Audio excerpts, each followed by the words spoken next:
শুরু হবে। আপনারা আশেপাশে ঘোরাফেরা না করে সকলকে অনুরোধ জানাচ্ছি বগুড়া শহর শাখার উদ্যোগে নির্দেশনায় স্বেচ্ছাসেবক আছেন নিজ নিজ আসন গ্রহণ করার জন্য। আজকের ইফতার মাহফিলের সম্মানিত বিশেষ অতিথি বগুড়া যুব সমাজের আমাদের সকলের প্রিয় নেতা সাবেক ছাত্রনেতা বগুড়া জেলা যুব দলের সাংগঠনিক সভাপতি জনাব জাহাঙ্গীর আলম জাহিদ সবারও অনেক নেতৃবৃন্দ আমার প্রিয় সবাই রমজান ইফতার মানুষ সংযম করবে, কিন্তু একে মানুষের প্রতি মানুষের ভালোবাসা উদারতা হাত বাড়িয়ে দিবে। বেগম খালেদা জিয়া এবং জিয়া রহমানের সুযোগ উত্তরসূরি বাংলাদেশের মানুষ আগামী দিনে তাকে প্রধানমন্ত্রী হিসেবে দেখতে চান। বিএনপির ভারপ্রাপ্ত চেয়ারম্যান তারেক রহমানের নির্দেশে এই গণমানুষের সঙ্গে এই ইফতারের যে মাহাত্ম, ইফতারের যে ভাগা একই সঙ্গে বসে ভাগাভাগি করে ইফতার করবে, দায়িত্ববোধ বেড়ে যাবে, সমাজে অনাচার থেকে মানুষ মুক্ত হবে এবং আমাদের পরিশুদ্ধ জীবনের জন্য মহান রব্বুল আলামিনের কাছে আমরা দোয়া করব। এই জেলা যুবদল এবং শহর যুবদলের নেতৃবৃন্দের কাছে সাধারণ মানুষকে সম্পৃক্ত করে একইষ্টবোধ সেই দায়িত্ববোধ থেকে আমরা তাদেরকে অভিনন্দন। সেই গুমের হত্যা বিচার আজকে স্বাধীন বাংলাদেশে হবে ইনশাআল্লাহ। আমরা মনে করি যুব সমাজের দায়িত্ব ছিল স্বৈরাচার পতন ঘটান। যুব সমাজের সঠিক নেতৃত্ব দিয়ে তারেক রহমান যুব সমাজের মধ্যে দিয়ে ছাত্র জমি সনাতন জমির মধ্যে দিয়ে এই স্বৈরাচারের পতন ঘটিয়েছে।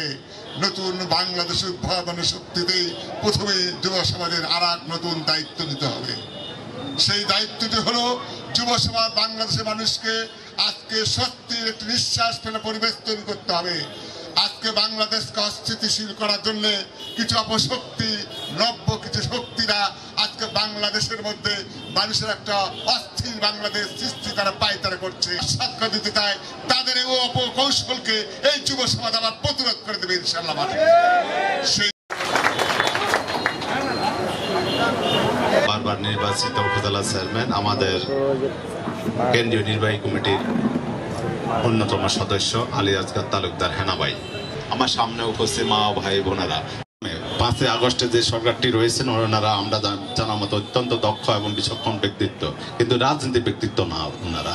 এই জন্য ওনাদের পরিচালনায় রাষ্ট্র পরিচালনার যে দক্ষতা ওখানে হয়তো বা কোনো ঘাটতি রয়েছে। এই জন্যই আমরা চাই আমাদের নেতায় চান যে অতি সত্বর বাংলাদেশে একটি গণতান্ত্রিক সরকার, নির্বাচিত সরকার যদি আসে তাদের দ্বারা সকল সমস্যা দ্রুত সমাধান করা সম্ভব। এই আইনি সহায়তাটা অত্যন্ত গুরুত্বপূর্ণ, ডাক্তারের সেবাটা অত্যন্ত গুরুত্বপূর্ণ। এখানে স্পেসিফিকলি বিএনপির নেতৃত্বে এই সেলটি চলবে সারা দেশে।